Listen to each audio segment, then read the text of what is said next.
Rabbi Hizkiah began his discourse with a verse from the Song of Songs. Like a rose among thorns, so is my beloved among the maidens. And who, you may ask, is this rose? It is none other than the assembly of Israel, for there are roses, and then there are roses. Just as a rose found amidst thorns displays both red and white hues, so too does the assembly of Israel embody both judgment and compassion. And just as a rose boasts 13 petals, the assembly of Israel is surrounded on all sides by 13 attributes of compassion.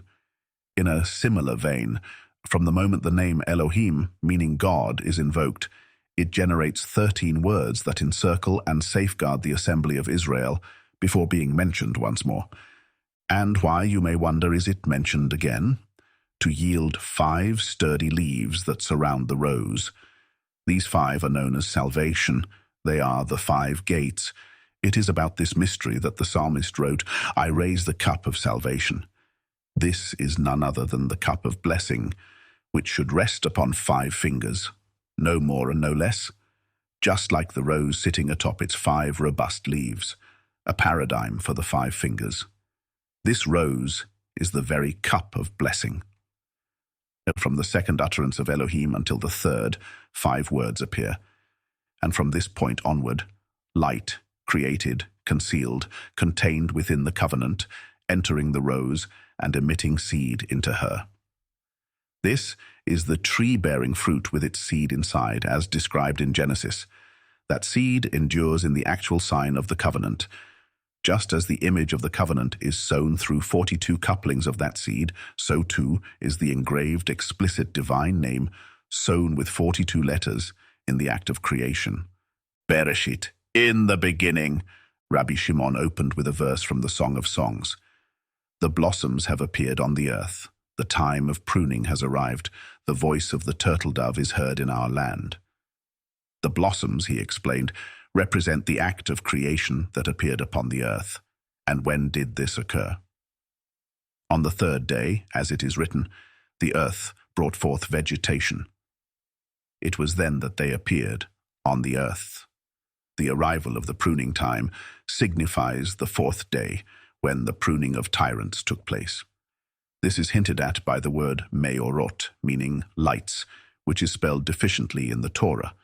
The voice of the turtle dove heralds the 5th day, as it is written, let the waters swarm with a swarm of living creatures, and let birds fly above the earth, across the expanse of the sky, thus generating offspring. The phrase is heard pertains to the 6th day, as it is written, let us make a human being, referring to one destined to declare acting before hearing. For in one place it is written na'asi, meaning let us make a human being, while elsewhere it states na'asi, meaning we will do and we will listen.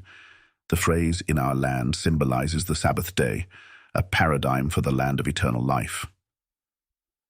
The blossoms, Rabbi Shimon continued, represent the patriarchs who entered the divine mind before creation and entered the world that is coming, where they were treasured away.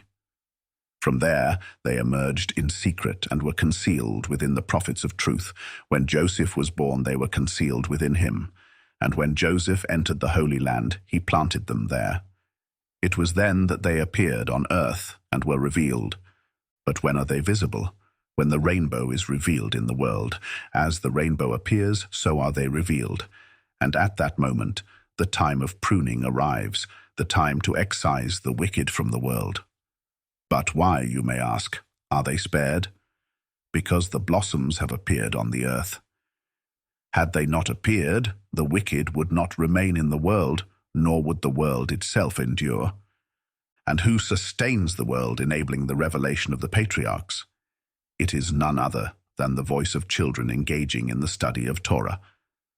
For the sake of those children, the world is saved.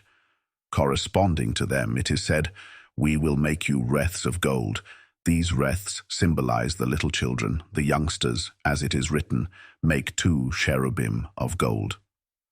Bereshit, in the beginning. Rabbi Elazar opened with a verse from Isaiah. Lift your eyes on high and see. Who created these? Lift your eyes on high, he urged. But to which sight? to the sight toward which all eyes gaze. And which is that? The opening of the eyes. There you will discover that the concealed ancient one, susceptible to questioning, created these. And who is that? Who? The one called end of heaven above, whose domain extends over all. Since it can be questioned, yet remains concealed and unrevealed, it is called who. Beyond that, there is no question. This end of heaven is called who. But there is another below, called what. And what distinguishes the two? The first, concealed one, called who, can be questioned. Once a human being questions and searches, contemplating and knowing rung after rung, all the way to the very last rung, once one reaches there, what then? What do you know? What have you contemplated? For what have you searched?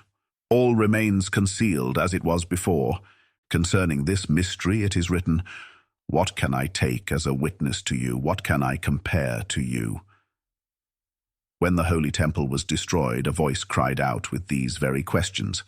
I take what as a witness to you, the voice declared. Every single day I have called witnesses against you since days of old, as it is written. I call heaven and earth to witness against you this day. I compare you to what, precisely? I crowned you with holy crowns and gave you dominion over the world, as it is written.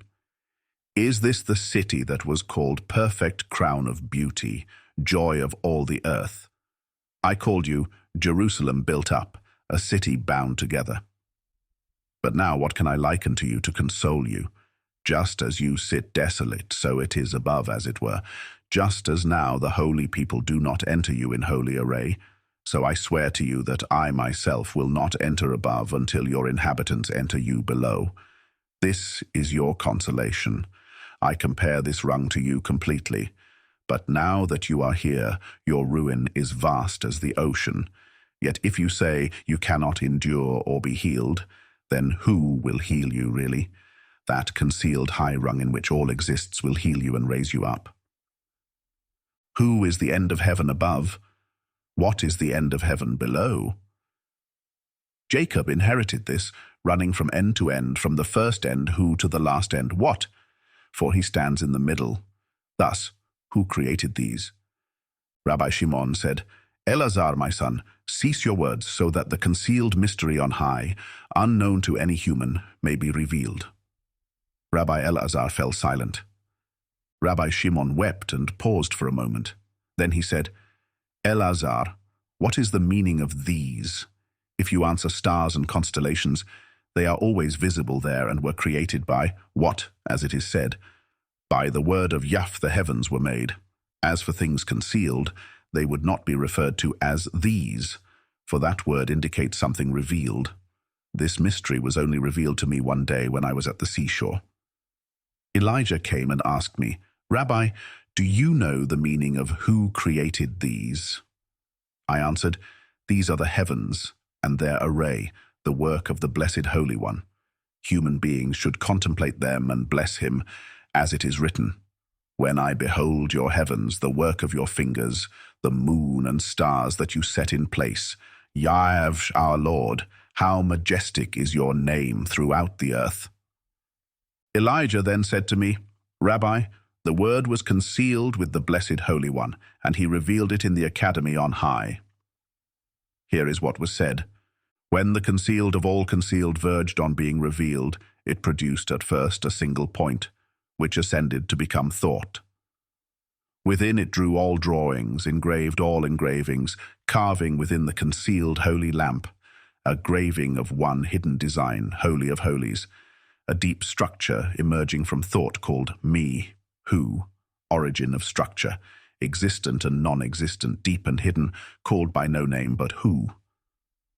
Seeking to be revealed, to be named, it garbed itself in a splendid, radiant garment and created Ele, these.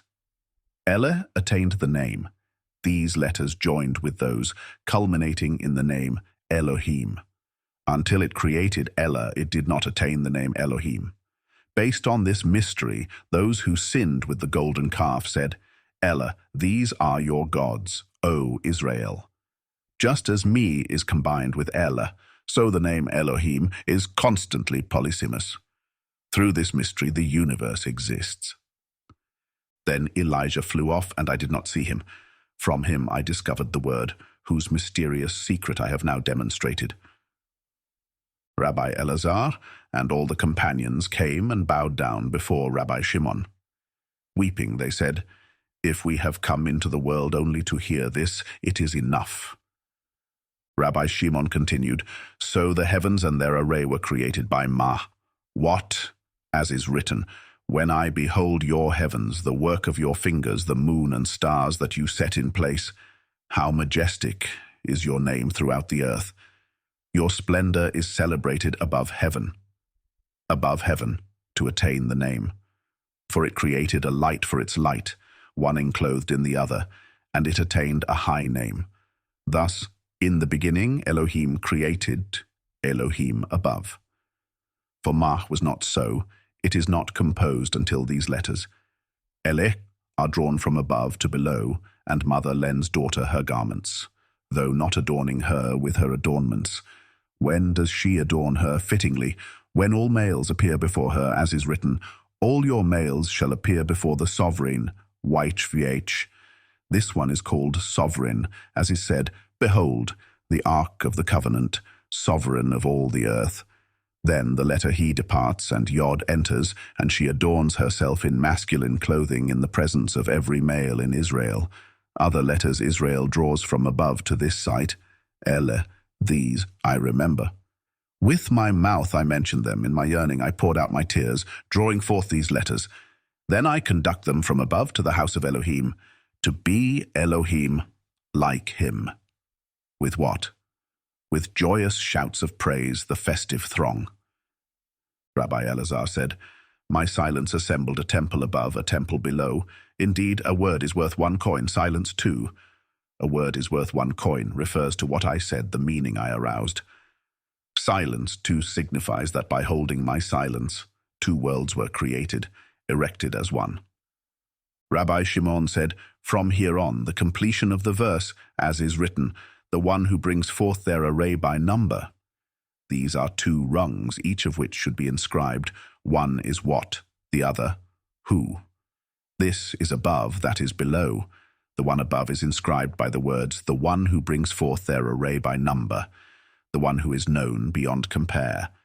Similarly, the one who brings forth bread from the earth, the one who's known the lower rung, and all is one, by number refers to 600,000, standing together, generating forces according to their kind beyond number, and calls them each by name, both the 600,000 and their forces. What does this mean by name? If you say they were called individually by name, it is not so, for then the verse should read each by its name. Rather, as long as this rung had not ascended and was still called my who, it did not give birth nor bring forth what was hidden, each according to its kind, though. And with that cliffhanger, the chapter comes to a close, leaving us pondering the profound mysteries it has unearthed. This mystical text, full of symbolism and esoteric teachings, invites us to lift our eyes on high and contemplate the very origins of creation, the divine names and the spiritual rungs that span the heavens. Through the words of these wise rabbis, we catch a glimpse of the concealed ancient one, the blossoms of the patriarchs, the cup of blessing, and the splendid garments of the divine. May we continue to seek out the hidden wisdom and unravel the secrets woven into the tapestry of this sacred law.